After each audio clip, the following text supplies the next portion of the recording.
Hello friend, स्वागत है आप लोगों का हमारे चैनल यूजीसी नेट एकेडमी साहित्य में। तो आज का जो हमारा टॉपिक है वो है शब्द निर्माण की प्रमुख युक्तियाँ। ठीक है, तो मैं पहले बता देना चाहती हूँ कि दृष्टि पब्लिकेशन की बुक से हम लोग क्लास कर रहे हैं, जिसमें कि ये हमारा जो हिंदी भाषा और उसका विकास में ये हमारा 5वां क्लास होगा। ठीक है, तो अगर आप लोगों ने और क्लास नहीं देखे हैं तो आप चैनल के प्ले लिस्ट में जाके दृष्टि पब्लिकेशन बुक क्लास के इसमें जाके देख सकते हैं। ठीक है, तो देखते हैं सबसे पहले हिंदी भाषा शब्द निर्माण हेतु प्रमुख 4 युक्तियाँ कौन कौन सी है। उपसर्ग, प्रत्यय यानी कि इसको परसर्ग भी कहते हैं। फिर यहाँ संधि, समास। उपसर्ग किसको कहते हैं, हम यहाँ पे बस ऐसे ही बता देना चाहते हैं कि उपसर्ग वो होता है जो शब्द के पूर्व में जुड़ जाते हैं। ठीक है, उसे उपसर्ग कहते हैं। संस्कृत में कुल 21 उपसर्ग होते हैं, यहाँ पे कट गया है। और यहाँ उर्दू और हिंदी के उपसर्ग भी यहाँ पे देख सकते हैं। ठीक है, आगे हम यहाँ पे बात करेंगे संस्कृत के उपसर्गों में क्या क्या आ जाते हैं जो इम्पोर्टेंट है। यहाँ पे देख लेते हैं एक दो, बाकी आप लोग वो सारा देख लीजिएगा, नहीं तो वीडियो काफ़ी बड़ी हो जाएगी और इसमें समझाने वाला कुछ है नहीं इम्पोर्टेंट। बस इनको है कि आपको एग्जाम्स देना है तो वीक में 2 या 3 दिन इसको पढ़ लेना है, बस तभी ये याद रहेगा, क्योंकि रटने से तो होगा नहीं। रट के कितना आप याद रखिएगा। ठीक है, तो अति का अर्थ क्या होता है, अधिक, यानी कि अतिकाल, अतिरिक्त, अतिशय, अत्याचार, अत्यंत। ठीक है, अधि का अर्थ क्या होता है, ऊपर, ऊपर, अधिकार, अधिकरण, अधिकार, अध्यात्म और अधिराज। ठीक है, अनु का अर्थ है पीछे, यानी कि अनुकरण, अनुराग, अनुज, अनुस्वर, अनुपात। ठीक है, अप का अर्थ होता है बुरा या फिर हीन, अपकृति, अपभ्रंश, अपशब्द, अपहरण और अपमान। ठीक है, तो यहाँ पे आप लोग समझ पा रहे होंगे कि यहाँ जो ये अगला वाला वर्ड है जो अक्सर देखे जाते हैं, उनमें से जो ये लगते हैं, मैं ये बताना चाहूँगी कि इनका ये सारा अर्थ है। ठीक है, आई होप आप लोग जानते होंगे, लेकिन जो नहीं जानते हैं ये सब इनका अर्थ है, तो आप लोग देख लीजिएगा और इनके साथ ये जुड़ता है। तो कभी कभी जैसे कि यहाँ पे वर्ड भी दे दिए जाएंगे, जैसे कि यहाँ दे दिया जाएगा कि अभिप्राय। अभिप्राय में कौन सा उपसर्ग है, यहाँ पे अभी दे देगा, अनु दे देगा, तो आप लोग को उसमें से चुन के निकालना होगा। ठीक है, तो यहाँ से भी ऐसे टाइप के क्वेश्चन आएंगे, तो इसको बिल्कुल ही आप लोग पढ़ लीजिएगा। ठीक है, इसलिए मैं इसको ज़्यादा ये डीपली नहीं बता रही हूँ। फारसी के तो ये इंपॉर्टेंट नहीं है इतना देखना। ठीक है, तो यहाँ पे ये हो गया हमारा। आगे हम यहाँ पे देख लेते हैं हिंदी का जो थोड़ा इंपॉर्टेंट है। ठीक है, यहाँ पे आ जाएंगे हमारे यहाँ पे आ जाएंगे ओ का मतलब निषेध। ठीक है, निषेध मतलब क्या होता है, अलग होना, ऐसा कुछ। ठीक है, जैसे कि अनजान, अनजान, अथाह, अवेर बोलता है ना, अवेर हो गया, मतलब कोई, मतलब एक लैंग्वेज में बोला जाता है ना, मतलब क्या बताएं, क्षेत्रीय लैंग्वेज में अबेर, अलग। ठीक है, अध का अर्थ होता है आधा, जैसे कि अध कचरा, अध खिला, अधमरा। यहाँ पे क्या है, ये अधपका। ठीक है, उन मतलब वो होता है क्या, एक कम वाला बात, जैसे कि 19, 29, यानी कि 19 यानी कि 20 में एक कम। ठीक है, 29, 29 यानी 30 में एक कम, तो ऐसे वाला। ठीक है, आगे यहाँ पे जो है, यहाँ पे ओ मतलब होता है हीन या फिर निषेध। इसे हम बोलेंगे अगुण, अगुण और औशर। ठीक है, यहाँ पे आप लोग देख लीजिएगा। और दू से होता है दू का अर्थ है बुरा या फिर हीन, दुकाल, दुबला। ठीक है, नी से रहित होता है निकम्मा, निडर, निरोग या फिर निहत्था। ठीक है, बिन से होता है निषेध या फिर अभाव, बिन जाने, बिन बयोना। ठीक है, फिर यहाँ पे देखेंगे बिन व्याहे, मतलब विवाह नहीं हुआ। ठीक है, भर का जो अर्थ होता है, हिंदी उपसर्ग है ये सब, जिसमें आ जाएगा पूरा या फिर ठीक, यानी कि भरपेट। ठीक है, यहाँ पे भाग दौड़, भरपूर, ये सब कुछ देख सकते हैं आप लोग। ठीक है, तो मैंने यहाँ बता दिया, लेकिन आप लोग जरूर से जरूर इसको पढ़ लीजिएगा, लिख लीजिएगा। ठीक है, ये सारे इंपॉर्टेंट है, हिंदी वाले और संस्कृत वाले। ठीक है, प्रत्यय की अब हम बात करेंगे। इसमें दूसरा टॉपिक जो है हमारा प्रत्यय।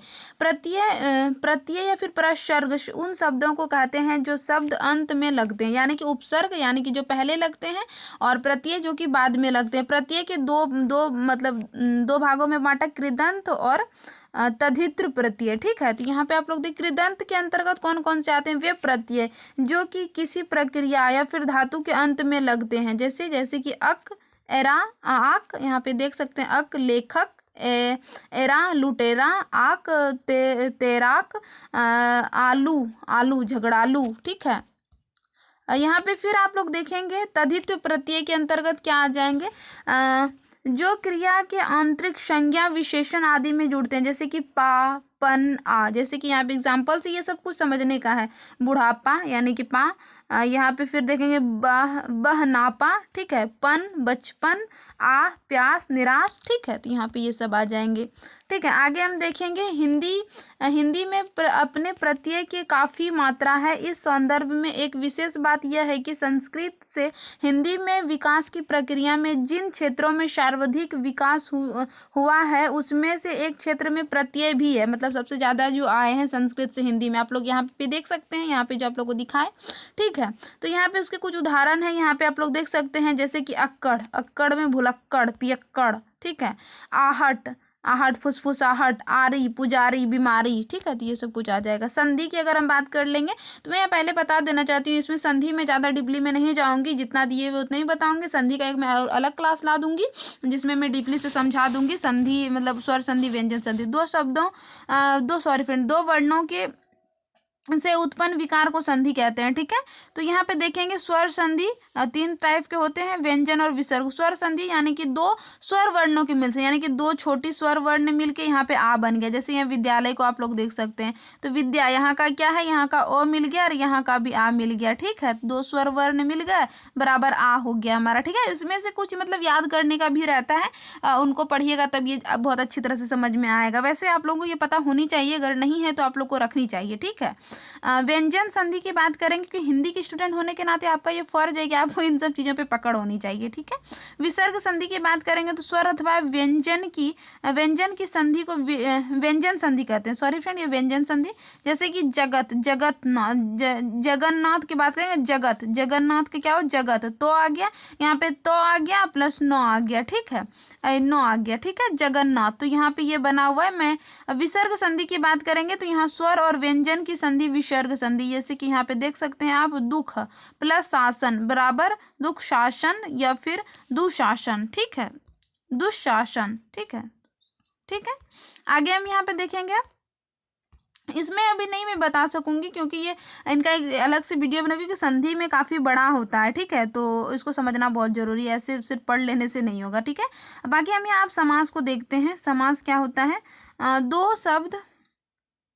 दो शब्द अपनी विभक्ति को छोड़कर आपस में मिल जाते हैं, उसे समास कहते हैं। ठीक है, इस प्रकार निर्मित शब्द को समासिक शब्द कहते हैं। समासिक शब्द को उसकी विभक्ति के साथ पुनः लिखना या फिर विग्रह कहलाते हैं। जैसे कि समास के 4 भेद यहाँ पे देख सकते हैं, अव्ययी भाव, तत्पुरुष, द्वंद्व और बहुव्रीहि समास। अव्ययी भाव समास वो होते हैं जिसका कि प्रथम पद प्रधान होता है। कि हम यहाँ पे ये बोल सकते हैं कि अव्ययी भाव वो समास होते हैं ना कि जिसमें मतलब कि इस समास में 2 शब्दों के मिलकर जो बनता है उसे अव्ययी भाव समास कहते हैं। वे शब्द होते हैं जिसके रूप में लिंग वचन पुरुष कारक किसी भी कारण से क्या होता है ना कि इसमें जो होता है ना कोई परिवर्तन नहीं आता है। ठीक है, वो ऐसे ही रहते हैं, उसी को बोलते हैं अव्ययी भाव समास। ठीक है, जैसे कि यथाविधि, यथास्थान, यथाक्रम, ये सब देख सकते हैं। आजन्मा, प्रतिदिन, प्रतिमान। ठीक है, ये सब कुछ होता है, आप लोग यहाँ पे देख सकते हैं। ठीक है, आगे हम देखेंगे यहाँ पे तत्पुरुष समास।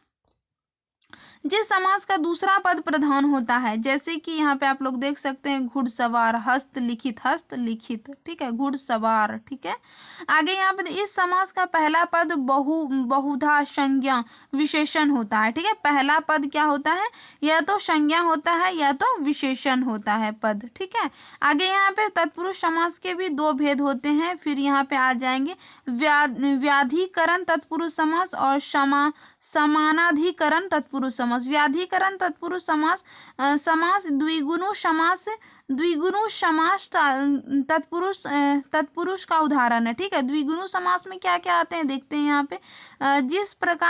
जिस समास में पहला पद संख्या पद होता है उसे हम द्विगुणु समास कहते हैं। जैसे कि यहाँ पे आप लोग देख सकते हैं संख्या पद, ये बहुत आसान है, जैसे कि चौराहा, सतसई, पंचवटी, चतुर्भुज, अष्ट, यहाँ पे फिर देखते हैं अष्टावक्र। ठीक है, यहाँ पे नवरात्रि, आगे यहाँ पे देख सकते हैं षष्टमुख, ये सब। ठीक है, आगे हम यहाँ पे देखेंगे तो ये आ जाएंगे फिर हमारे समानाधिकरण तत्पुरुष का प्रचलन का नाम कर्मधारय समास भी होते हैं। ठीक है, तो इसमें से जो होते हैं पहला पद विशेषण और दूसरा पद क्या होता है, विशेष्य होते हैं। ठीक है, पहला पद विशेषण है, जैसे कि यहाँ देख सकते हैं यहाँ पे हुआ है पीताम्बर। ठीक है, यानी कि पीताम्बर, फिर यहाँ पे नीलकमल, ठीक है, नील गाय, खड़ी बोली, काला पानी। ठीक है, यहाँ पे देख लीजिएगा तत्पुरुष समास के प्रकार में नज्ञ और तत्पुरुष समास भी कहते हैं, जिसका पहला पद निषेधात्मक, और कुछ उदाहरण यहाँ पे आप लोग देख सकते हैं। पहला पद जैसे कि यहाँ पे दिया हुआ है अकर्म, अनाथ, अचेतन, या फिर अशार, अनजान, अनगिनत। ठीक है, तो यहाँ पे ये आ जाते हैं इनके। ये सब इतने इंपॉर्टेंट नहीं है, लेकिन मैं ये बोल सकती हूँ इनका नॉलेज रखना बहुत ज़रूरी है। और ये इतने शॉर्ट्स में शायद अगर जिसके लिए न्यू होगा उनको समझ में नहीं आएगा बिल्कुल भी। इसीलिए मैं व्याकरण को लेकर के अलग से पर्सनली एक मतलब वीडियो बनाऊँगी, जिसमें कि समास को पर्सनली समझा दूँगी, संधि को पर्सनली बता दूँगी, तो फिर उसमें समझ में आ जाएगा। ठीक है, और वैसे भी मुझे उम्मीद है कि आप लोगों को ये सब पता ही होगा, क्योंकि इतने बड़े क्लास में जाने के बाद तो ये सब तो पता होना ही चाहिए। द्वंद्व समास के अंतर्गत यहाँ पे देखेंगे जिस समास के दोनों पद प्रधान होते हैं। ठीक है, यानी कि पूर्व पद उत्तर पद बराबर होते हैं, उसे द्वंद्व समास कहते हैं। द्वंद्व समास है कि गाय, बैल, दाल, भात, भूल, चूक आदि यहाँ पे आप लोग देख सकते हैं, यानी कि दोनों का बराबर होता है। ठीक है, बहुव्रीहि समास की बात करेंगे तो वो समास जिस समास में कोई पद प्रधान नहीं होता है, यानी कि कुछ और ही प्रधान होता है, तीसरा पद प्रधान हो जाता है। ठीक है, ऐसे समास को मतलब कि अर्थ मतलब वो लिखा कुछ और है लेकिन उसका अर्थ कुछ और जाएगा। ठीक है, तो जैसे कि चंद्रमौली, यानी कि चंद्र है सिर पर जिसके, यानी कि शिव आ जाएंगे। ठीक है, वीणा पानी, सरस्वती को कहा जाता है, तो वीणा है पानी में जिसके। ठीक है, तो यहाँ पे चक्र पानी। ठीक है, तो यहाँ पे देख सकते हैं यहाँ विष्णु को कहा जा रहा है। बहुव्रीहि समास में यहाँ देख सकते हैं लंबोदर गणपति जी को पीताम्बर, दिगंबर, चतुर्भुज, नीलकंठ, श्वेतेश्वर। ठीक है, तो यहाँ पे ये सब आ जाते हैं, यानी कि होता कुछ और है, अर्थ उसका कुछ और जाता है। ठीक है, तो आगे यहाँ पे दिया गया है कि योग रूढ़ जो होता है, योग रूढ़ एक प्रकार से क्या है, बहुव्रीहि समास। योग रूढ़ में वही होता है ना कि किसी और चीज को लेकर, उसमें भी लंबोदर होता है। जैसे कि लंबोदर किसके लिए हो गया, तो वो गणपति जी के लिए हो गया ना, वो रूढ़ हो गया है उनके लिए वो शब्द। ठीक है, तो कुछ ऐसे टाइप से इसके मैं मतलब कि क्या मैं भी यही बोल सकती हूँ कि इनका जो व्याकरण वाला पोर्शन को समझने के लिए मैं व्याकरण की क्लास बनाऊंगी, मतलब सबका एक मतलब कि संज्ञा, सर्वनाम, विशेषण अलग अलग करके, तो उसमें बहुत डीपली समझ में आएगा। मैं अगर ये बुक के हिसाब से बता रही हूँ तो इसीलिए मैं इस बुक में ज़्यादा ये नहीं है, इसीलिए मैं नहीं कर पा रही हूँ। ठीक है, तो यहाँ पे जो अगला हमारा टॉपिक होगा वो होगा मानक हिंदी व्याकरण संरचना, जिसमें कि हम देख लेंगे यहाँ संज्ञा, सर्वनाम शॉर्ट्स में। ठीक है, तो आगे हमारा ये क्लास कंटिन्यू रहेगा। तो आई होप आप लोगों को ये क्लास अच्छी लगेगी और यूज़फुल रहेंगी आगे नेक्स्ट एग्जाम के लिए। तो वीडियो के साथ बने रहने के लिए बहुत बहुत धन्यवाद।